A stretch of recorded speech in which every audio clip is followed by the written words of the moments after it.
السلام عليكم ورحمة الله وبركاته. بعد الفيديو اللي درته وبغيت نعرف الغاشي كي راه يتخمم، وشفت التعليقات وشفت قصص كثيرة وأفكار كثيرة واختلافات في الرأي. أنا مديت قصة صغيرة فقط كمثال وذكرت فيها لب الموضوع وخليت الناس تهدر، واستفاديت من التعليقات بزاف ما شاء الله، ومنها جاء عندي استنتاج أننا كمجتمع لازم نعاودوا حساباتنا من جديد. واللي قدر يوصل الفيديو تاعي يسمع معايا للآخر، دير ابوني ما تنساش.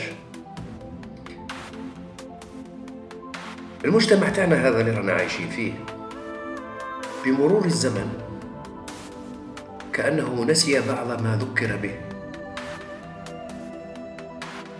المجتمع تاعنا بعد عن قوله جل وعلا: وكذلك جعلناكم شعوبا وقبائل لتعارفوا إن أكرمكم عند الله أتقاكم. فيكون المقياس في التعارف بين الناس والتقوى.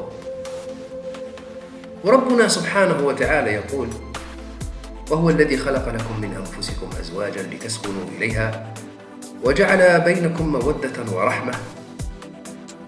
وهذه الآية كذلك تدلنا على أن العلاقات التي نريدها أن يكون هذا هو المبدأ تاعها. في المقابل يجي حديث النبي صلى الله عليه وسلم: إذا جاءكم من ترضون خلقه ودينه فزوجوه. هذا مقياس بالنسبة للرجل. ما هو المقياس بالنسبة للمرأة؟ ما هو المقياس؟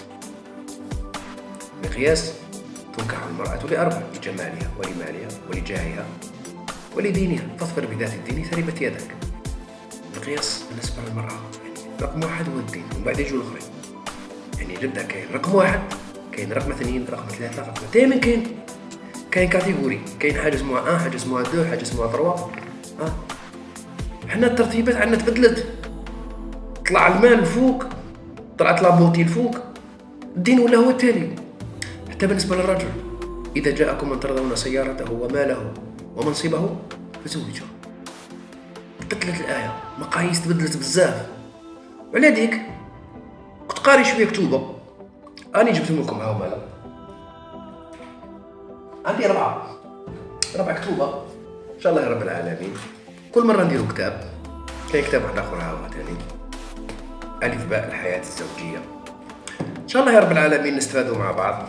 مازال الأيام كاين لي فيديو ونقرو في رحبة ونتعلم. سلام.